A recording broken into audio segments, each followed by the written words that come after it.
السلام علیکم ورحمۃ اللہ وبرکاتہ دوستو، آج کے ہم اس ولاگ میں آپ کو شیپ فارمنگ کے ریلیٹڈ کچھ اہم باتیں دیں گے، اور میرا مین موضوع جو رہے گا وہ یہ ہے کہ میں نے شیپ فارمنگ کو کیوں چنا۔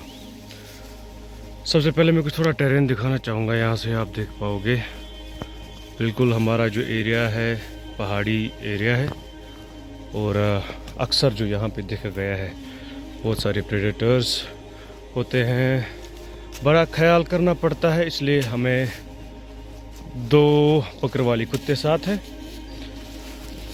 اب ہم مدعے پہ آتے ہیں کہ مقصد کیا ہے اس شیپ فارمنگ کا، کیوں میں ریکمینڈ کروں گا ایک ایسے یوتھ کو جو پڑھا لکھا ہے، کیوں کر وہ یہ فارمنگ کو چوز کرے گا۔ اس کی بہت ساری وجوہات ہیں۔ سب سے پہلے میں اپنے بارے میں بتانا چاہوں گا کہ میں P H D biomedical engineering میں ابھی پرسیو کر رہا ہوں، اور میں نے B tech M tech same branch میں کی ہے۔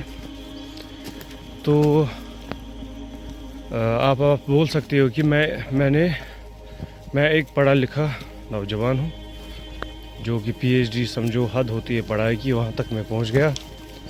اس کے بعد میں نے شیپ فارمنگ کو چوز کیا۔ کیوں کیا چوز وہ میں بتاؤں گا آپ لوگوں کو، آپ بنے رہے اس ویڈیو میں۔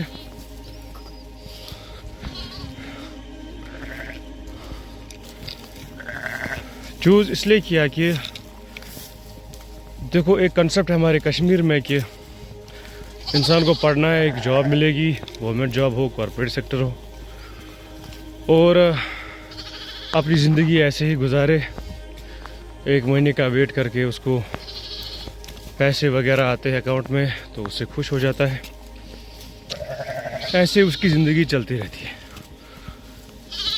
تو میں اس کنسپٹ کے خلاف پہلے سے تھا، کیونکہ علم کی جو بنیاد ہے، علم کا جو اصلی مسئلہ ہے، علم کیوں کر انسان حاصل کرتا ہے، اس کا ایک ہی ریزن ہے، علم انسان کو ایک اچھا انسان بنانے میں مدد کرتا ہے، اس کے سوچ میں بدلاؤ لاتا ہے، اور اس کی تہذیب میں بدلاؤ لاتا ہے۔ تو علم کا جو مقصد ہے وہ روزگار نہیں ہے، روزگار اللہ تعالیٰ کی طرف سے ہوتا ہے، جو اللہ تعالیٰ نے عرش پہ لکھا ہے لوگوں کو، کون کس طرح رزق کھائے گا ویسے ہی ملے گا۔ آپ لاکھ بھی کوشش کرو گے، جو آپ چاہو گے وہ نہیں چلے گا، جو اللہ چاہے گا وہی چلے گا۔ تو جو میں نے سائنٹیفک کنسپٹس پڑھے، ان کنسپٹس سے تو پہلے سب سے بڑی بات جو واضح ہو گئی کہ سچ میں اس کائنات کو جو بنانے والا ہے وہ تو رب العالمین ہی ہے۔ اس علم سے سب سے بڑی پہلی بات ہوئی جو مجھے اللہ کی پہچان ہوئی۔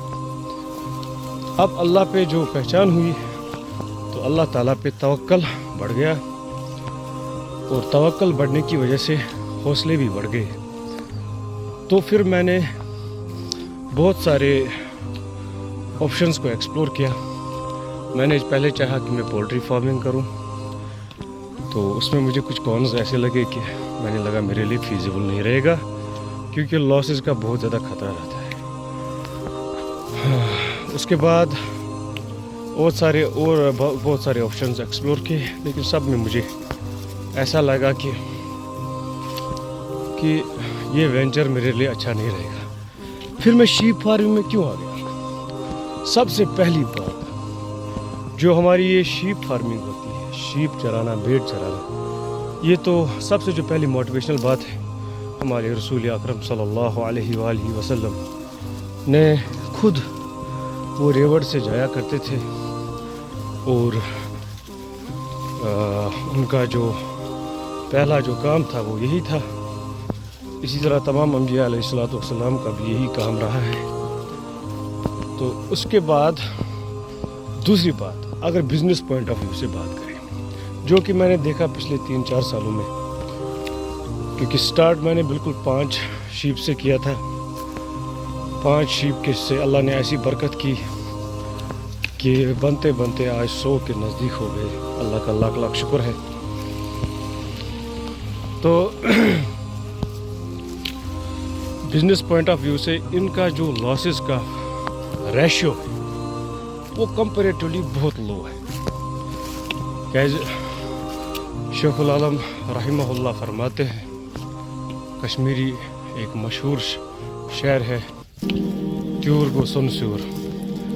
اس کا میٹ پروڈکشن میں بھی فائدہ ہے, اس کے وول میں بھی فائدہ ہے اور اس کے گوبر میں بھی فائدہ ہے. دوسری بات اگر ہم بات کریں جو نارمل ہمارے باقی سپیشیز ہوتے ہیں, جیسے کہ بات کریں گے ہم ایک ڈاگ کی, وہ 7 بچے دیتا ہے.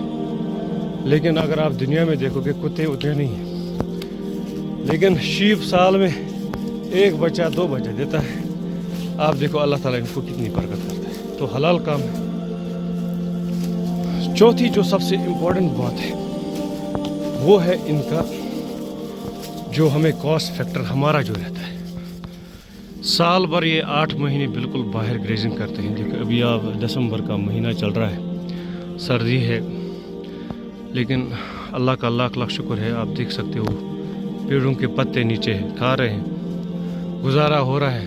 بس 3 مہینے محنت لگتی ہے, وہ ہے ونٹر کے جو ایکسٹریم ونٹر جب برف پڑنا سٹارٹ ہو جاتی ہے. اس کے بعد آپ دیکھیں گے کشمیر کی جو میٹ پروڈکشن کتنی ہے. According to statistics 70% of meat is being exported from India اور 30% کے اراؤنڈ ہماری اپنی جو پیداوار ہوتی ہے, اپنا جو میٹ ہوتا ہے. اور we are meat eaters, we are non veg people, we like any sort of meat that is حلال. تو یہ بھی ایک فیکٹر ہے. تو میری آخر میں یہی استدعا ہے لوگوں سے, آپ میرے ساتھ بنے رہیں. ایسی باتیں انشاءاللہ الرحمن اللہ کے فضل سے سیکھنے کو ملیں گی جو آپ کو آگے چل کے بہت زیادہ ضرورت آئیں گی. اور آپ پلیز میرے چینل کو شیئر کریں, سبسکرائب کریں, نوٹیفیکیشن بیل کو دبائیں تاکہ میں آپ کو روز کچھ قیمتی باتیں پہنچانے کی کوشش کروں گا. سفر لمبا ہے, سامان تو بالکل بہت کم ہے. انشاءاللہ الرحمن کوشش کریں گے کہ زندگی میں ایسا کریں جس سے اللہ تعالیٰ بھی راضی, اس کے پیارے حبیب صلی اللہ علیہ وآلہ وسلم بھی راضی, اور انشاءاللہ الرحمن اللہ کے شکر سے ہم بھی راضی ہونے کی کوشش کریں گے. والسلام ورحمۃ اللہ.